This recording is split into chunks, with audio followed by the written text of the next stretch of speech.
Aloha, awesome people, and welcome back to my Pokemon Sun and Moon discussion podcast video. Alrighty, so it's been quite some time since I've done a podcast, and I have kind of ignored a little bit of, like small amount of news. But hey, we've had a huge amount of news come out recently, so let's just cut straight to it since there's quite a bit to cover. Alrighty, so let's cover the most important thing first, and that's the thing that people want to hear about, and that is the newly announced Pokemon for the upcoming game. So let's start off with Salandit, which was one of the first amount of Pokemon that was released that I didn't cover. So this was released at I think it was like one of the French expos that they have for Pokemon. So this one is a poison fire type, and it is the toxic lizard Pokemon. And oh boy, do I like this Pokemon's design. There is not a lot of poison type Pokemon that I have a bit of a liking for, but I will say this one is one of the few poison types that I actually do like. And top it off, it is a fire type as well, which makes it probably even cooler. I kind of also have a bit of a soft spot for fire type Pokemon. But anyways, obviously it's got the influence of a bandit on it with the bandana going across its head, which I will digress here and say they need to give Mega Crocodile a bandana. It would so suit Crocodile. It's supposed to be like a thuggish crocodile or something like that, but if they give a bandana, I can go ahead and live like a dream of a Crook and Sal dangerous duo adventures. Like, I would sit down and write fan fiction of the dangerous duo Sal and Crook or something like that, kind of like Jesse and James, Cassidy and Butch, those type of villains where they go through, roll people, or I don't know, kind of like Desperados or something like that. But no, I would be on with that if they did something similar with Salandit's, sorry if I'm not pronouncing the Pokemon's name right, I'm kind of half asleep at the moment, but Salandit's design on Crocodile. Seriously, I'd be on board with that.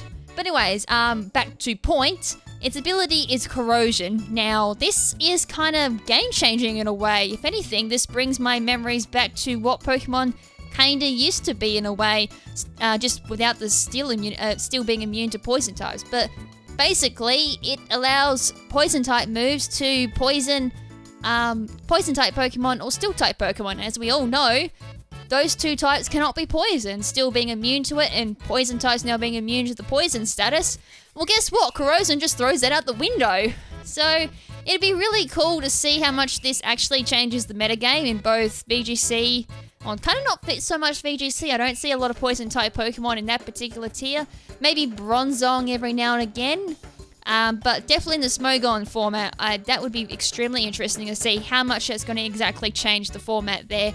Especially if this Pokemon gets an evolution, which I definitely will see. Well, I kind of actually see coming. Like, it looks like it's got evolution material.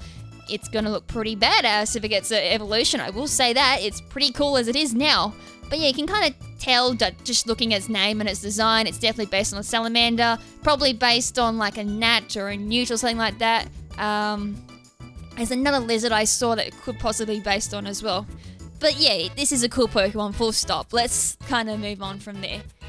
Also as well, because of its typing, huge weakness to Earthquake, Air Balloon, that definitely, it's weak to poison type, it's not poison, weak to psychic types, it's weak to water types, weak to rock as well, I do believe. So yeah, this thing's obviously got a lot of weakness as well. But anyways, moving on to the next Pokemon. Now this was introduced in I think it was introduced in Koro for this month. And that was Mimikyu. Something like that. Mimikyu. Basically almost saying like Mimic You. But yeah, this Pokemon is Ghost Fairy, so off the top of my head, that is weak to Steel only, I do believe. Because Ghost is not very effective to Fairy.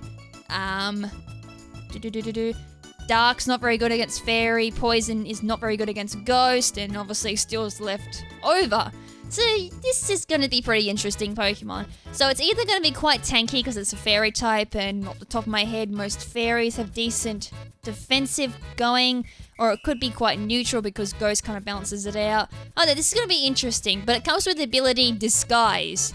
Now, from what I'm gathering, Disguise is almost acting like a substitute in a way.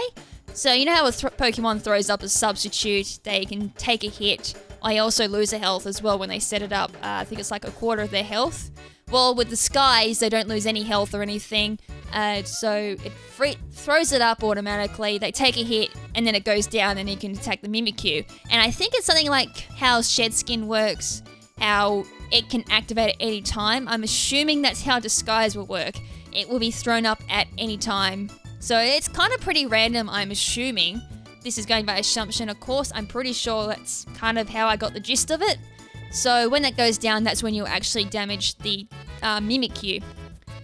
So that's going to be really interesting in regards to how we're going to set up strategies with this particular Pokemon. It obviously means if it gets any moves like Nasty Plot or Calm Mind or any of those boosting moves at all, I'm assuming you'll probably get Nasty Plot considering it's a ghost type, or even Calm Mind. So it will mean you can throw up a free setup move or throw up a 3 Will-O-Wisp or something or anything like that, get a free turn of setup or something like that, and then go for an attack. Obviously, if this is a standalone Pokemon, it may have just pretty average stats or something. I mean, it could be pretty interesting. I'd like to see it actually evolve. At first as well, it kind of looks like a Pika clone because it's like a cloth with a 5-year-old's drawing of a Pikachu's face, which is kind of what they were going for there. Apparently, it's based on the fashions of 20 years ago in Japan when they had like Pokemon first came out. They had all merchandise of clothing for Pokemon. Apparently this is what it's based on, so I have no idea what the fashion statement was back then. I was pretty young back then, actually. I think I would have been about 5 years old, so yeah, that's his thing. So yeah, I don't think there's anything really to say about this. It is a pretty cool looking Pokemon. At first it was kind of like, yeah, this is a tiny bit weird. Oh no, this is pretty cool now. So yeah, a lot of people are saying it's like the cutest Pika clone that's come out. I probably would say that if it is actually a Pika clone in a way. Also as well, it's something to note that the actual cloth is not the Pokemon. It's whatever's underneath that cloth is the actual Pokemon. It's just using that cloth as a disguise. Kind of like how they say that the actual Pokemon on Waffabet is its tail, not the actual blue thing. That's the shield. So it'd be interesting to see what's actually underneath that cloth. If it's an actual ghost, something similar to like the Ghost Sprite in Generation 1, or if it's going to actually show itself, which is pretty cool. Alright, so I also as well, I forgot to mention the whole mimic thing as well. I had noted I was going to mention this too, but in one of my previous podcasts, I mentioned one way of a Pokemon of getting to my heart was having some type of personal connotation with it. So whether it be something that I can relate to an object in real life or to an experience of some sort, this particular Pokemon actually relates to a personal experience of mine. Now, we all know that Pokemon is an RPG, depending on what type of Pokemon game you play, of course, but the main series is mostly an RPG. Now, a lot of RPG players would know that in a lot of RPGs, there's usually a monster called Mimics. Now, I'm not really a big RPG player myself, but there is one particular RPG that I used to play quite a bit as a kid, and that was called Dark Cloud. Have not played Dark Cloud 2 or Dark Chronicles as it's known in the Europe regions, but there was one monster called Mimics that used to scare the living daylights out of me as a kid. So, because it's a Mimic, it's probably like paying homage to all those Mimic monsters as well in RPGs, because apparently when it uses the disguise ability, it changes its appearance as well. So all I can think is these bloody Mimics from Dark Cloud, they used to always scare me and always give me the heebie-jeebies whenever I see them, especially when I'm like underleveled and they're overpowered and chasing me. So yes, this Pokemon also gets my tick of approval only because it's got like that personal connotation that I truly do look for when I go for like naming favorite Pokemon, etc, etc. So yeah, that's pretty cool. So anyways, let's move on to the next Pokemon, which I kind of feel is a bit of a weird one. I'm not too sure about anyone else, but me personally, this Pokemon is weird. Even now, after looking at it like a week or so, it still looks weird, and that is Beware. And seriously, that is one of the weirdest names for a Pokemon yet. Beware. Yeah, not like beware evil teddy bear chasing after you, wanting to fight you. It's beware. Wear as in like wear clothing. So I don't know like if this is going to relate to like its actual design, if it's wearing like a teddy bear outfit or something like that, but it's pretty interesting. But anyways, this is a normal fighting type Pokemon.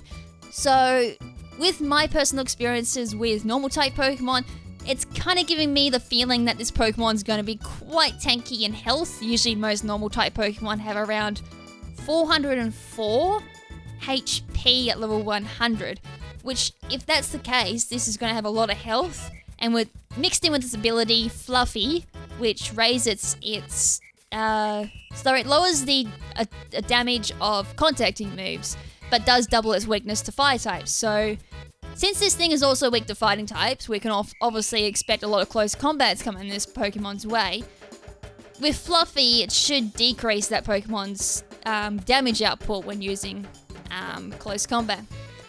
So it's obviously, when I say Fluffy, when decreasing contacting moves, it's kind of similar to how Fur Coat works on Furfrou, obviously without the whole weakness thrown in there. It kind of works out the same way as Dry Skin with the whole, it has like a weakness, but it has positive to it as well. So it'll be really interesting to see how well this Pokemon can handle a Fire Punch from a relatively high attack Fire-type Pokemon or something like that.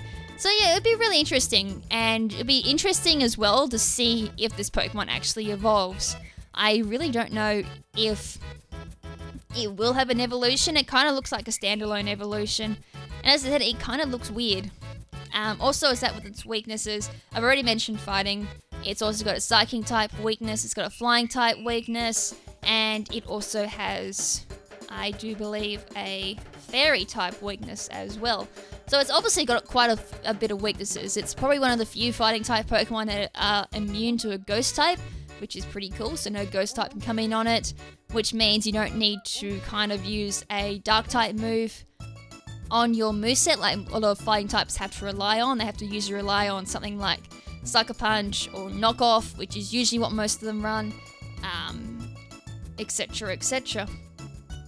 So yeah, another thing I forgot to mention with like Mimikyu that I will mention with Beware though, when I first saw this Pokemon, because I've been watching, I've been binge watching the old Digimon series. I've just finished season 3 by the way. This Pokemon actually put my mind on the Pokemon Monzimon, the big teddy bear Digimon, and Mimikyu put my mind on Buckamon, which is a shape-shifting Digimon. So it like shape-shifts into like different disguises so it can survive and take Digimon by surprise. Whereas Monzimon's a bit more of like a cuddly bear with its like Heart's Attack, I think, where it jumps up and it hugs you and all that. So if it doesn't get a move called Bear Hug or something, I'm going to be extremely disappointed. But yeah, here we go. Like the whole Digimon influence coming in again. I need to stop binge watching Digimon before I do these podcasts. So yeah, the other ability this Pokemon comes with is Klutz as well. Alright, so I don't think there's anything else I need to mention about this particular Pokemon as of yet. So let's move on to the more recently announced Pokemon from the recent news shown on the main website. Now, we've got the first Pokemon here, which is Wimpod. Now, this thing is so cute! And again, it's another Bug-type Pokemon, and I already mentioned how I would not have imagined myself saying, oh, how cute to a Bug-type Pokemon. So, Wimpod is a Turn-tail Pokemon, and is Bug and Water-type. So, again, I guess this one's more of a type we're actually familiar with. We've had a few Bug-Water types already in the past. And this Pokemon's ability is Wimp Out. Now, if this Pokemon doesn't get any evolutions, which, by the way, I'll be extremely disappointed if it doesn't get any evolutions. But anyways, when we go to catch this Pokemon, we just need to remind ourselves, don't lower this Pokemon's HP below 50%, otherwise this Pokemon's just going to run, which is exactly what Wimp Out does. So in a wild Pokemon battle, if its HP goes below 50, it'll run. Otherwise, in a trainer battle, as soon as its HP goes down to 50, it'll swap out. So it kind of works in a way similar to Eject Button, where if a Pokemon takes a hit, Eject Button activates, the Pokemon swaps out, and you bring in another Pokemon. So to whether or not this is going to be like a random swap is one thing. So if it is going to work that way, yeah, that's gonna be pretty cool. Otherwise, if you get to choose like you do with like U-turn or Volt Switch, or if it's even gonna work like that, that'd be cool as well. Like, that would definitely bring in a bit of strategy in. But as I said, I'd like to see this Pokemon get another evolution. It just seems like it's got potential for evolution. It's really cool looking. And at the same again, kind of a personal connotation. It's a Trilobite. I've seen Trilobite fossils, and at the same time, kind of familiar with Trilobites too, because I play a bit of Ark, which one of the basic things you can kill is Trilobite. You get Trilobite meat from it and a few other things. So in a way, I'm actually surprised this thing's not a rock type. I don't know, I just get that kind of a feeling when you look at the old fossils like a Trilobite. It should be a rock type in a way, but I guess not. But I guess that's just me using like personal connotations and kind of just assuming a little too much. But again, there's like not too much I can really say about this Pokemon, since that's all we really know about it. We know its type, we know its ability, and that's about it. We don't know if it's not really confirmed yet if it's got any other abilities. At the moment, we're just being told it's got Whip Out. So let's move on to the next Pokemon, which is Bunsweet, the fruit Pokemon. So all I can get from this Pokemon is a Cherubi and Cherub kind of a feel to it. So it may work the similar way where they can sprout into another fruit Pokemon, which then gets like, I can't remember its ability, where it just changes into another form when it's in Sun, which would be really cool to see actually. We haven't had something like that for a while now. The last Pokemon we had like that, as I said, was Cherub and Cherubi. Before that was Castform, but other than that, there's not really too many others as far as I believe at this point in time, or if I'm just half asleep, but I can't think of any, which means, yeah, that's bad. But anyways, this Pokemon is a Grass-type Pokemon. It has Leaf Guard or the Oblivious abilities. So pretty standard for a Grass-type Pokemon, so if it doesn't get any evolutions, I'd say it's going to be pretty tanky on either the defensive or the special defensive side. It's not very often we get a very sweepy Grass-type. So next up we have Comfey, which is the Posy Pigger Pokemon. Now this is really cool, and this, I kind of expected this to come actually. A very common, I guess, tradition they do in Hawaii is when you rock up to Hawaii, the first thing they do is they go, aloha, which means hello, by the way, which is why I always say at the beginning of these podcasts, aloha, awesome people. Bit of a trivia there for everyone. But anyways, they walk up to you and then they give you a ring of flowers, kind of like a flowery necklace in a way around your neck as a bit of a welcoming gift for coming to their island. So yeah, to see this type of Pokemon, it really did not surprise me at all. So it's a pure fairy type. It has Flower Veil or Triage ability. Now, when you actually read up what Triage does, it really does not surprise me it does this. So Triage is a HP restoring moves used by Pokemon with Triage boosted to the highest priority, which is +6. Which, as I said, really does not surprise me. If you've been to a hospital, and again this has a bit of a personal connotation to it, because I used to work in a hospital, and before I did that, I used to think this whole system they have in place, like when you go in there, they give it your check over, you say what's wrong with you, and they go, yep, and they send you back, then you gotta wait for a doctor, which could end up being 8 hours later. Yeah, that's like a story for another time. So yeah, they go through a whole triage thing where they give priority. So if you walk in and you're like, you know, you got an arm just about ready to fall off, you're going, they'll basically look at you and go, yep, you got highest priority, you can go and see the doctor now. Whereas if you go in and you just like coughing and you just got a runny nose, they'll say, yep, and then you send it out and you won't see a doctor for like another 8 hours because you're lowest priority.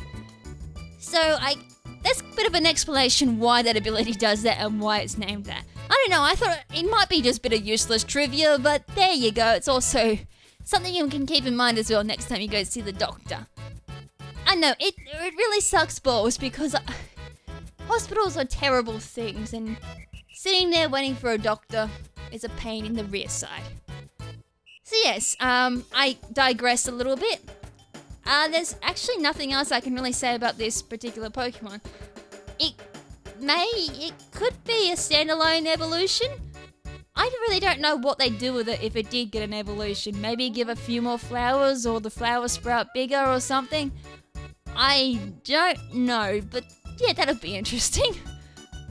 Right, so moving on, we have our final Pokemon revealed for all our newly announced Pokemon. We have Mudsdale, the Draft Horse Pokemon.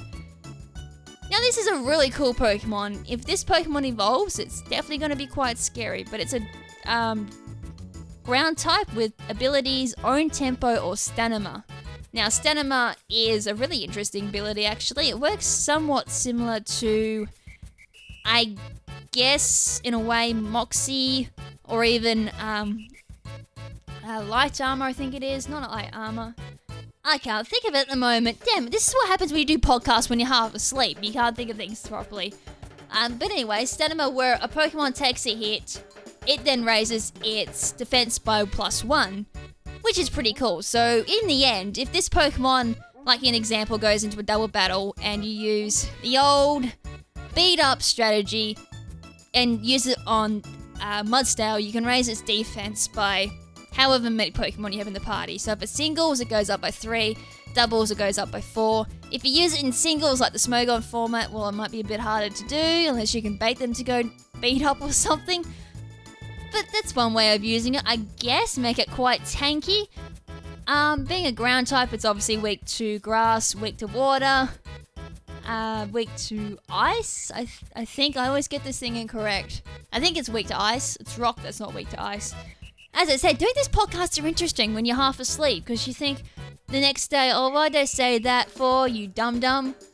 But anyways, that's pretty much all we know about this Pokemon as well. It's a bit of a shame, like, they show us the Pokemon, but I guess at the same time it might be a good thing they give it, like, they just reveal the Pokemon, and then we find out the rest ourselves when we actually play. Because there's one thing I also mentioned as well in the previous podcast is, it's good that they're giving us all this information, and we've had quite a bit of Pokemon revealed. I think this is the up to 25, I think, Pokemon revealed, which is quite a bit of Pokemon revealed.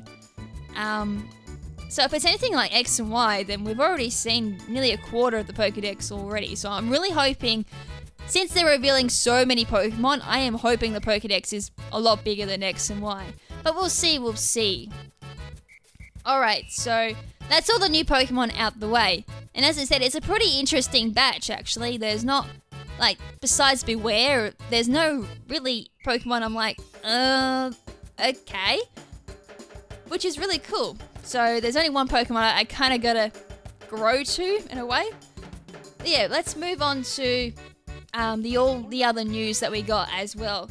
So in our recent news, we got news of, well, sorry, not really news, it's more like groundbreaking news, quite game-changing in a way too, and that is hyper-training. Now, from what I can see, hyper-training has caused a bit of a stir in the Pokemon community.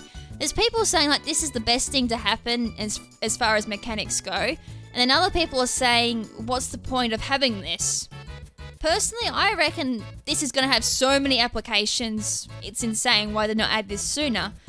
So hyper training, for those who don't know so far, hyper training is very similar to super training. However, you can only use this on Pokemon that are level 100, and you need to use a new currency, or a new item in this instance, called bottle caps.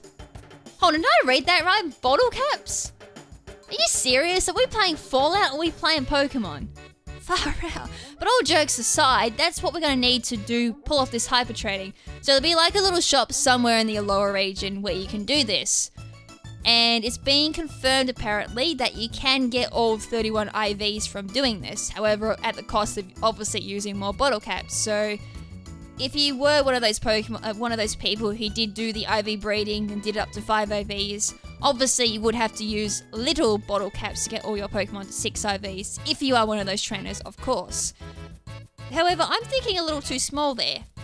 What about applying this, like for those of you who never played X or Y, or never played Oris, and you're picking up Sun and Moon, or you never played 6th generation, you haven't picked up a Pokemon game in a long time, and you want to re-enter into Pokemon Sun and Moon, you don't have access to any of those Dittos. How else are you going to get like a really good Ditto to breed with? I mean, obviously, if you're familiar with the new breeding mechanics, that is. Hopefully down the track I'll actually do up a tutorial on how to go about the breeding mechanics for X and Y and Oris, and I'll go through the same thing again with obviously Sun and Moon. But anyways, back to point. One good way to apply this would actually be getting a really decent Ditto. Now, one of the things I often hear about is people saying, asking for like decent Dittos so they can breed. Well, with hyper training, one application of this, so like kind of like a one-time use, I guess, is getting their Ditto up to 6 IVs, and then they can breed from the Ditto and get their decent Pokemon, which means they would only need to do the bottle caps to get up to 6 IVs if that's what they please. Obviously, for someone like me, 5 IVs is fine. I don't go any higher than that personally. Heck, I've even used 1 IV, and at one time I did use 0 IVs in a Wi-Fi battle, so yeah, you can kind of see I'm not too fussed about my IVs at all. Somehow I still managed to win with them, and heck, on my Trick Room team, my Wormadam only had 1 perfect IV, which was fun. You know, I think I had 1 or 2. I might have had 2 HP and attack, and then I had like 3 IVs in speed, and I was, for a Trick Room, usually you're supposed to have 0. But that's another thing as well. Hyper training only, as far as I'm aware, only increases your IVs. It doesn't decrease your IVs. So as I was saying for Trick Room, I can't really go back and improve that Wormadam to have 0 IVs in speed, because apparently that can't be done. I really hope that is not the case and I can decrease my IVs down to 0, because that would be perfect for those who want to breed up Trick Room teams, because sometimes it's not that easy to get a hold of a 0 IV breeder. And heck, to get my 0 IV Ditto, I actually went and had to find one in the wild outside of Ditto safaris, which by the way was not fun.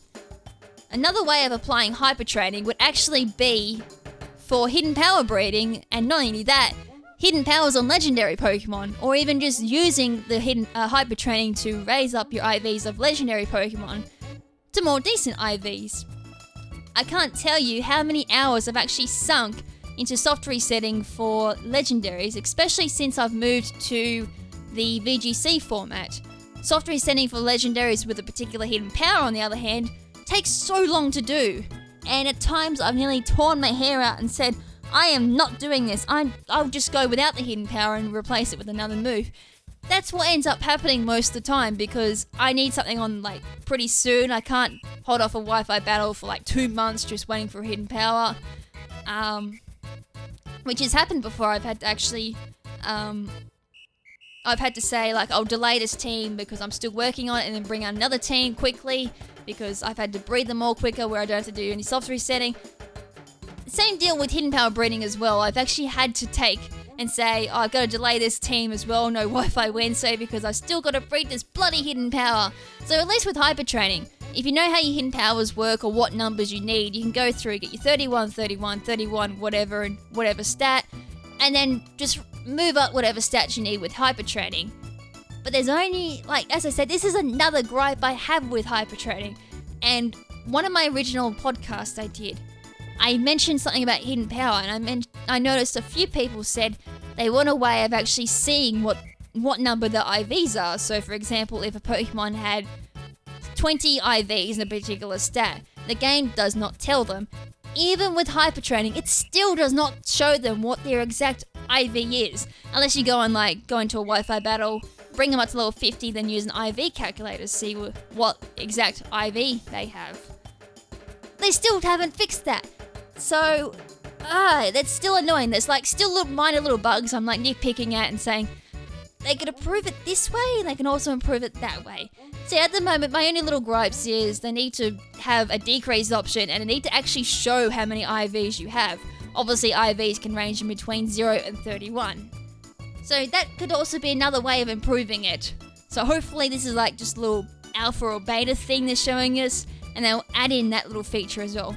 Same with EVs as well. I still reckon, to make EV training a lot easier, Game Freak could probably add in a little figure that actually tells you how many EVs a Pokemon has.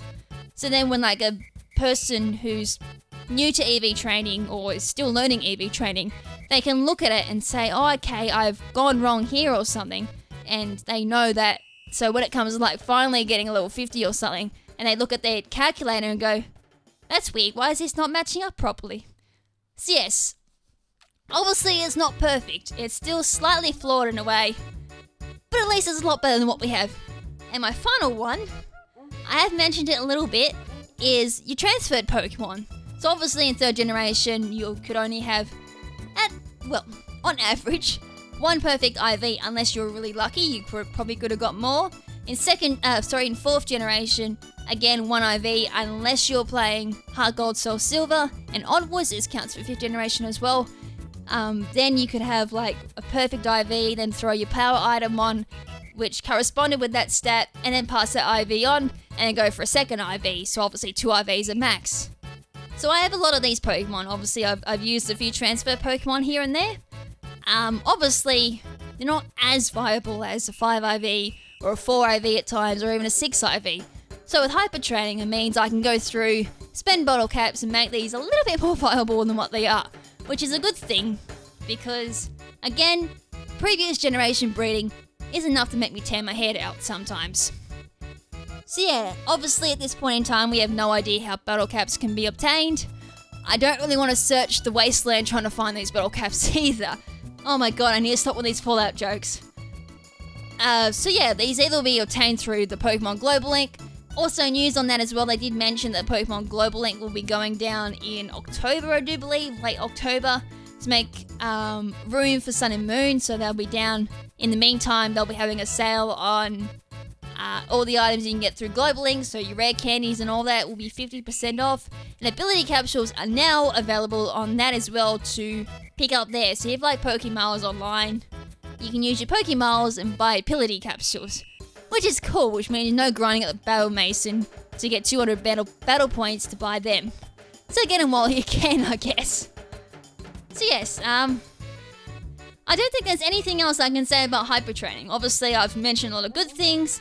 I've mentioned a bit of bad things. Obviously, if you don't IV breed, it means you have to spend more bottle caps. If bottle caps are going to be hard to get, then that might be a bit of a problem. But overall, it's supposed to be like more accessible to obviously our newer players. And as I said, I definitely do welcome a mechanic that makes getting into like breeding a lot easier, or just making Pokemon more accessible to a lot more players. Because I definitely feel in a lot more recent games, they've definitely gone for that approach. For those of you who have played like 3rd generation to 5th generation and done breeding and that, something similar to like what I have, would know how hard it is to breed for hidden power, how hard it is to breed for decent Pokemon back in those days. Obviously I've mentioned like your very average, minimal, or sometimes the very max you can get IVs. Obviously with my bad luck I can never get better than 2 IVs in Heart Gold and Soul Silver onwards, and I could never get any better than 1 IV in 3rd generation. So that's his thing. But obviously I'd like to hear what your thoughts are on hidden, hyper training in the comment section below, since it is quite a heated topic at this point in time.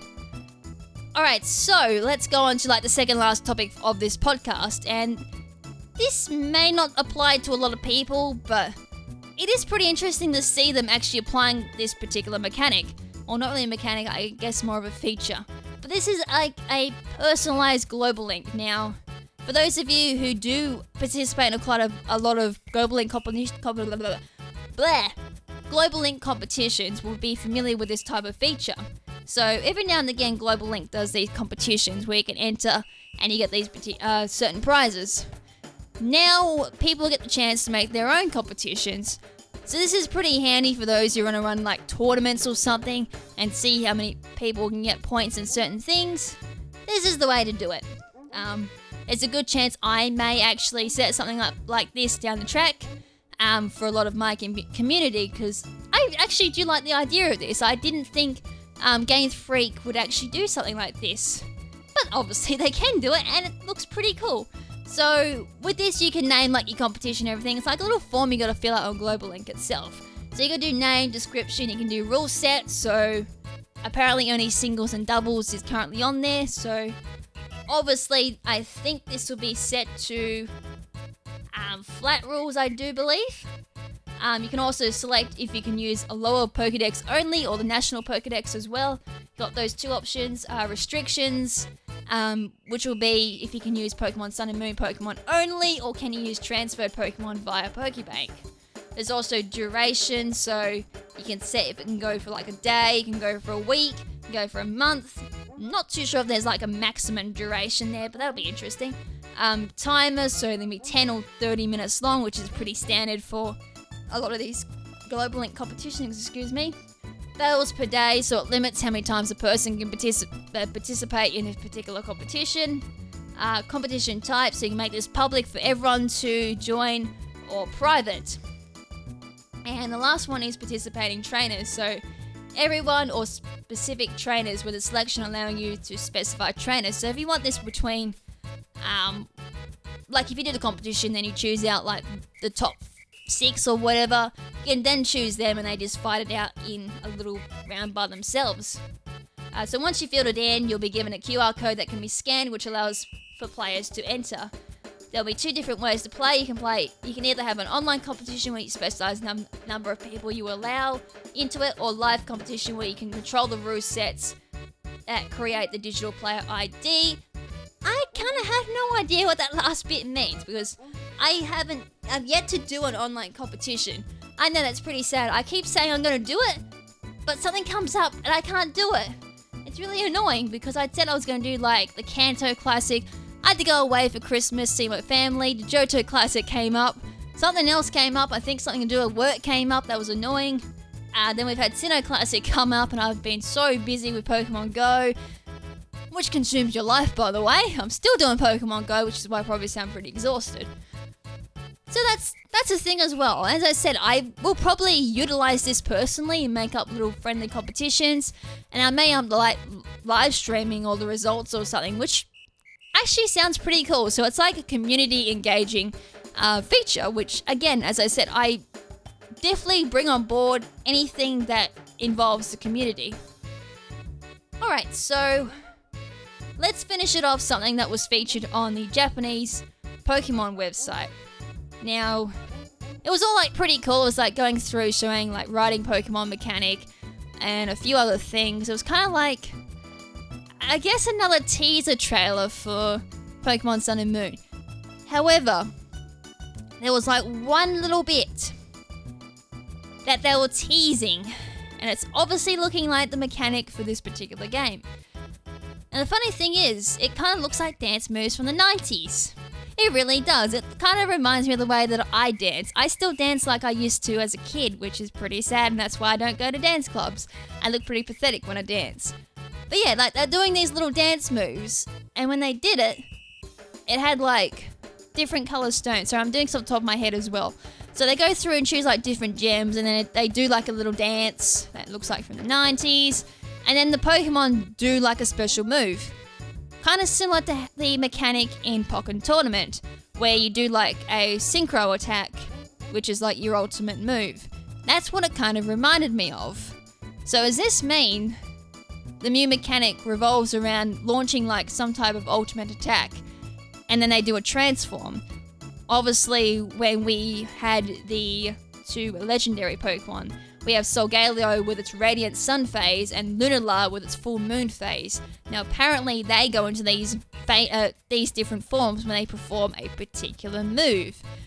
So, does this mean when they use their Synchro? I had no idea what this, but I'm just assuming it's Synchro because I'm just using Pokken Tournament mechanics here. So, when they use their Synchro move, they go obviously do their move, and then they go into this new form. Because I do believe, off the top of my head, that they perform this move with the starter type Pokemon, which means, is this going to be accessible to every Pokemon, regardless of what stage they are? So whether it be first stage, second stage, or third stage, or final stage, whatever terminology you use. So that's interesting. So at this point in time, it's a tease, so take what I just said with a grain of salt, because I'm just launching out assumptions. I have no idea personally. It is cool, I'm curious, and I'm hoping they reveal that soon. And we do have another bunch of news coming out on August 1st, so that'll be interesting if it covers that. And we're gonna see how this thing works exactly. As I said, they kind of just teased it. Also, before I wrap up the podcast, I just want to make one little amendment I just thought of then, and that was in regards to the bottle caps. Now, it's been confirmed that the event Magina that they're going to give out when Sun and Moon comes out, I think it is, there is a Magina event in Japan. Now, you QR code that and it shows you on the Rotom Pokedex where Magina is, so players can go find that, catch it. But apparently the item that Magina has is a silver bottle cap. Now that's interesting. So does that mean that certain bottle caps have certain values, which means like a silver bottle cap may raise a Pokemon's IVs by, I think it was 4? I think it was like, just thinking about the Super Training, it was like 1 or 2, and then it was like 4, and then 8, I think it was. So is it going to do something like that, like a bronze silver cap will do like very minimal silver metal cap? That's, wow, I am half asleep. Silver bottle cap will do about medium, and then probably something like a gold may do the maximum amount, something like 8 or something. I don't know, that seems like a huge stretch. And obviously, like, when I say that as well, there's probably like a normal bottle cap that's what probably would do 1. I don't know, 8 seems definitely a little too large since the maximum is 31 IVs. But I don't know, again, I'm take it with a grain of salt. I'm speculating there. I probably should shush now because all of this is speculation. I don't particularly like speculating, especially when we're this far into Sun and Moon, and it'll probably get answered anyway in the next batch of news. I hope. So anyways, guys, that's it for me. I think I'm ready for bed. So until August 1st, if I'm not too tired from playing Pokemon Go, hopefully then I'll do my next podcast and we'll go through whatever news that presents to us, and hopefully it answers a few questions that's been presented to us. I really hope it does, because I hate being curious. I truly do. I hate being curious and hate being left pondering what exactly this is. So without further ado, wow. So yeah, until next time, yeah, I really am tired if you can't tell. So until next time, this is Lady KrimZen saying, ciao for now, but not forever.